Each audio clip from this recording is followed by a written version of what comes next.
Hey everybody, Hunter back again from Showtime Studios for part number 10 of the vinyl top install on the 112 scale Camaro. And here in front of you is after we untaped everything and what this looks like when it's done. You will see that the white kit plastic and our scratch built moldings around the back are all pretty crisp and clean, just the way we planned. And those will be covered with bare metal full later on down the road.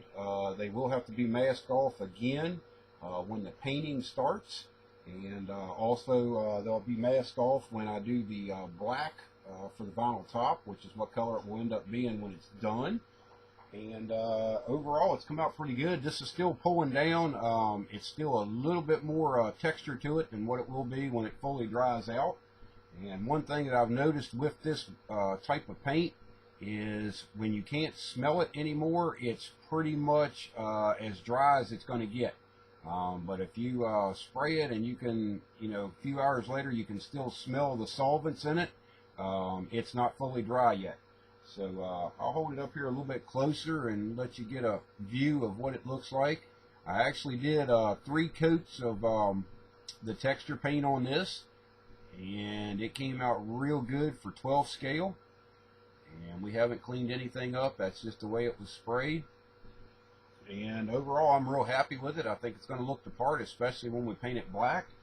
And it's pretty dry now. You can, it's dry to the touch and everything, but you can still smell a little bit of the solvent. So not totally dry. And when this stuff totally dries out, it really, takes on a very much lighter texture. You can kind of watch it over time, and it'll go from being real heavy like it was on part 9 on the video when we sprayed it to what it looks like here. So that's the tutorial on how Showtime Studios does vinyl tops and with the Scale Motorsports texture paint. So hopefully everybody that followed along will give it a try and see what you come up with. And it's one of those things that it's not real hard to do. It does take a little bit of practice, and there was some questions that came up on that. And the one thing I'd like to say is it's not for the beginner. You're going to have some experience in different things in modeling as far as scratch building and working with a knife and working with a scriber and working with different types of materials to be able to pull this off and have a good job, make it look nice. I think a lot of people kind of take offense when I say that this is not for everybody, and I'm looking at it as, are you going to have success with it?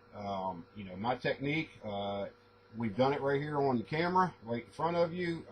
This is the end result. This is what you can turn out if you follow along with all of the videos. But not everybody's going to be able to do this. There's some people out there that has experience that still may not be able to turn out this type of a finish with this particular product. And there's nothing really wrong with that. It's just one of those things. You may have to find another technique that works better for you. And but as far as somebody that's just starting out in the hobby, I do not recommend any of what we've done in this video or any of the videos for that matter, because it is more of an advanced technique. There's a lot involved in it. And I noticed back in part number 6 that I did this morning, there was definitely some negatives that come up on that. I think some people took that the wrong way. I made a comment in there about watching the videos and not asking questions that I've already pretty much answered in previous videos, and that's not a personal bash on anybody or anybody that sent me a question. That's just a general overall view of what I'm seeing. A lot of people tend to come in on the intro and the first or second parts, and the viewing count is very high, and then during the middle of the videos you see the viewing count drop way down, and then like on part 9 and part 10 it's came back up. And what that's telling me is people are going in and watching the beginning and they're watching the end.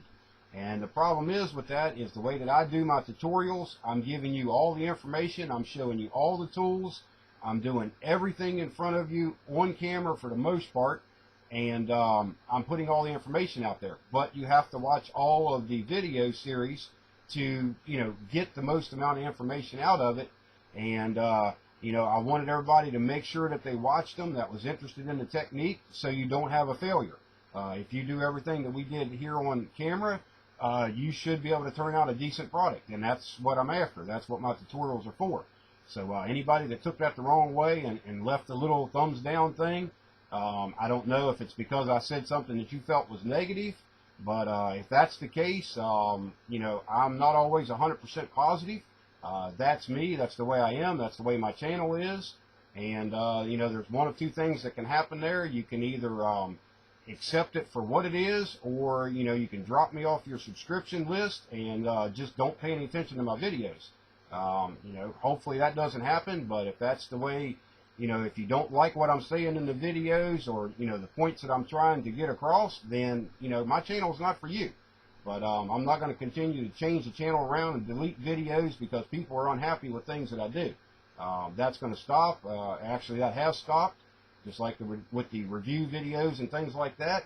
They're up. They're going to stay up. And, of course, I know there's one or two people out there that's came in and left a negative on every video that I had over the last about a month and a half or 2 months. And, you know, if that's your thing, that's cool. Do whatever you got to do. But, you know, I'm not going to speak nice about it. I think it's foolish, and that's that. But like I say, for all you guys that followed along with the videos and the tutorial series, hopefully you can turn out the same thing that I produced here at Showtime Studios. And if you have any trouble areas or whatever, just let me know, and we'll see if we can help you through it. And we've got another tutorial series coming up here real soon on another phase of the Camaro. And we'll also be doing another update on it, so stay tuned for that. And like always, I want to thank you for watching and supporting Showtime Studios, and we'll talk to you later. Bye-bye.